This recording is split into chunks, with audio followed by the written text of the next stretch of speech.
ఇది బెటర్గా ఉందా, స్టాండింగ్ బెటర్గా ఉందా?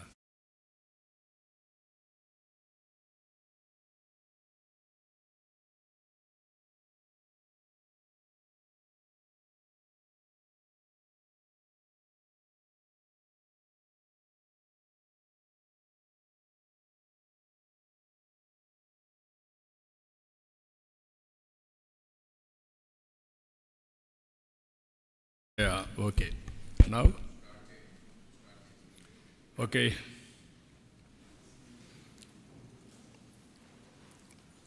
అందరికీ నమస్కారాలు.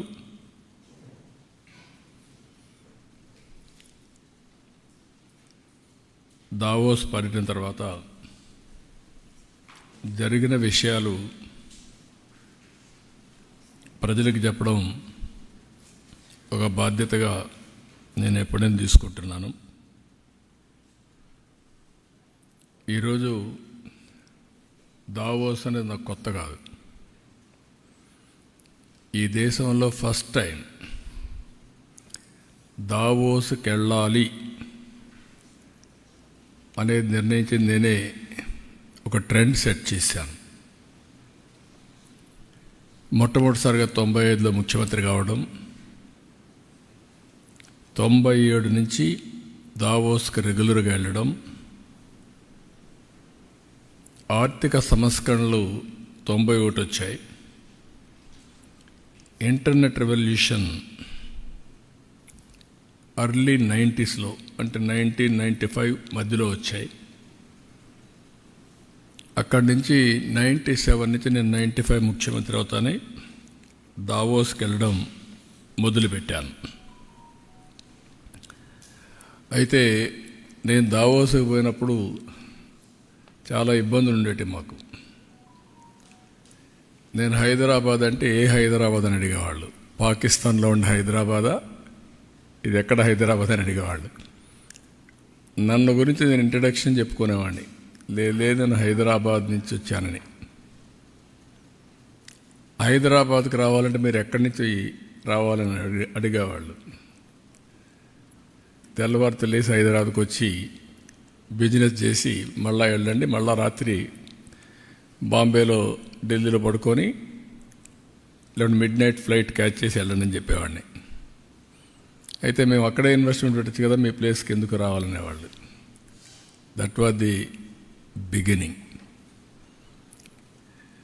అదే మరిగా దావోస్కి రావడానికి ఇండియాలో పాలిటీషియన్స్ ఎవరు ఇష్టపడేవాళ్ళు కాదు.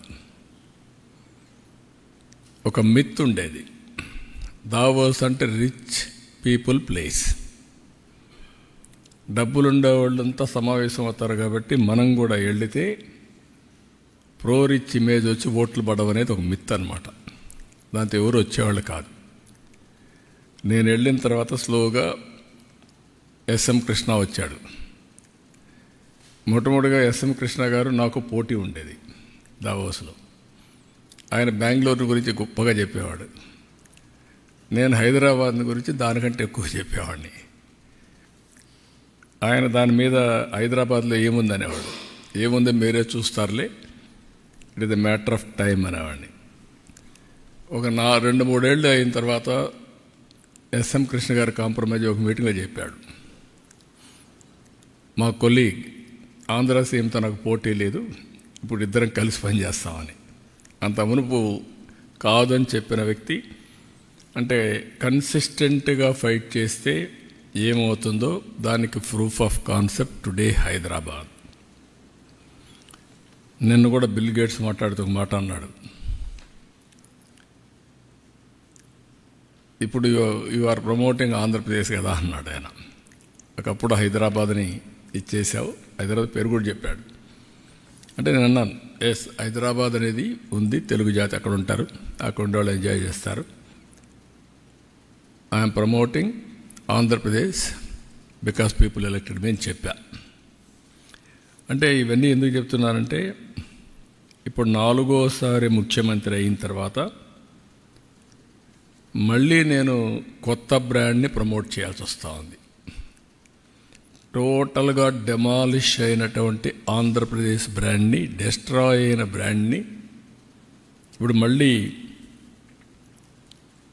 ఇండియాలోనే కాకుండా ప్రపంచం మొత్తం కాదు మేము ఉన్నాం, మీరు రండి, మేము అన్ని విధాలా సహకరిస్తాం అని చెప్పే పరిస్థితికి వచ్చింది. దాన్ని ఎడ్యుకేట్ చేయడానికి ఎన్ని ఫోరమ్స్ ఉంటే అన్ని ఫోరమ్స్ ఉపయోగించుకుంటున్నాను.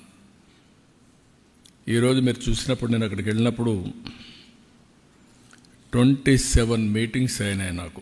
1-to-1 meetings 27. ఇంకొక పక్కన 4 రౌండ్ టేబుల్ కాన్ఫరెన్స్ అయినాయి, 3 కాంగ్రెస్ సెషన్స్ అయినాయి, ఒక UN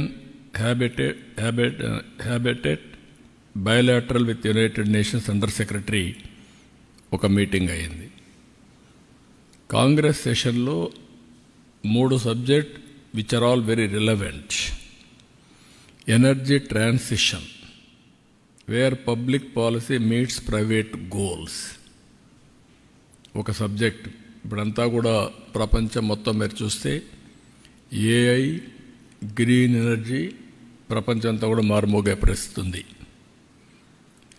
రెండోది country strategic dialogues. Chief ministers ముగ్గురం కలిసి ఇన్వెస్టర్స్కి ఎడ్యుకేట్ చేయడం కోసం మహారాష్ట్ర, తెలంగాణ, ఆంధ్ర ముగ్గురు చీఫ్ మినిస్టర్స్ అడ్రస్ చేశాం. Country strategic dialogues.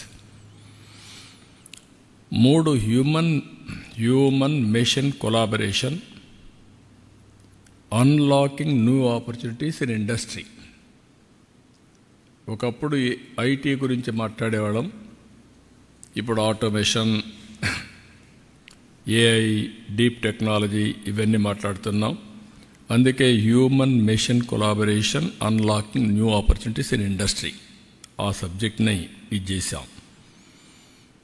ఇంకొక పక్కన రౌండ్ టేబుల్ కాన్ఫరెన్సెస్లో మీరు చూస్తే pathway to India's green industrialisation, green energy to green hydrogen and green manufacturing. ఫ్యూచర్లో ఏది చూసినా కూడా మ్యానుఫ్యాక్చరింగ్ కూడా గ్రీన్ ఎనర్జీ వాడితే దానివల్ల అడ్వాంటేజెస్ ఉంటాయి.